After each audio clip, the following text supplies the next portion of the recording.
Poétexte de Stéphane Pruvot. Face à ma vie. C'est un fait. Je suis comme cela. J'ai essayé d'évoluer. Avec le temps. J'ai réussi à me transformer sur certaines choses. Mais au final, il y a certains blocages. Comme des problèmes de mémoire.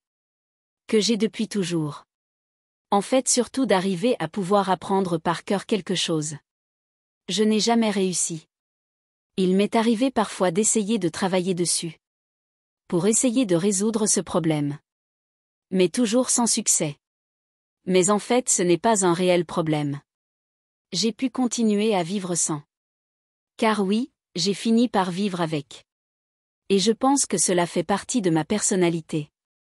Peut-être que ce problème on ne peut pas tout résoudre? Même si je sais que certains problèmes non résolus peuvent être handicapants. Mais je ne crois pas non plus en la perfection. Peut-être est-ce une erreur de ma part de penser cela.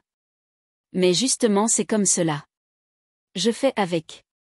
Oui, en effet, je ne suis pas parfait. D'ailleurs, je suis pour le droit à l'erreur.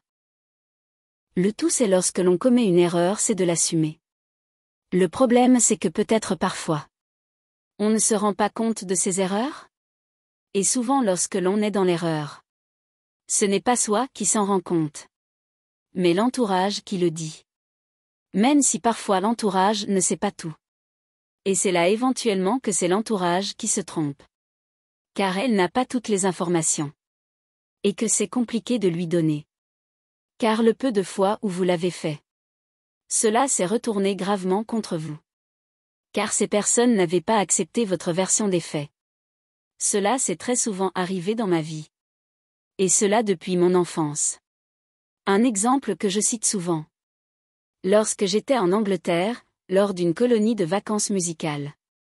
Je pense que le directeur de cette colonie m'aimait bien. Par exemple, j'avais eu le privilège avec 2 ou 3 autres enfants d'assister et de pouvoir toucher le grand orgue de la cathédrale de la ville de Bath. Et puis un jour on avait été tous réunis dans une salle. Et le directeur avait tendu un portefeuille. En demandant qu'il avait perdu.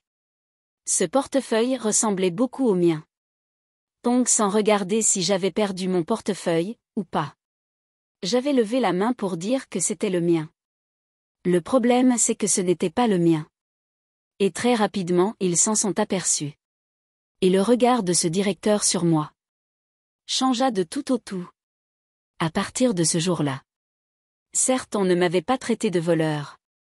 Mais quand même. Et dans ma vie j'ai eu de nombreuses situations semblables. Ou dans mon comportement. Je m'étais mis en faute. Ou que cela entraînait une chaîne d'événements en ma non-faveur. Ou que le regard de l'autre finissait par changer, toujours en ma défaveur. Pareil pour mon handicap par exemple, etc. Voilà c'est la vie. Il faut faire et vivre avec. Et que cela ne m'empêche pas de vivre. De profiter de la vie. Tout en essayant toujours d'être positif face à celle-ci. Car c'est mon choix de vie actuellement.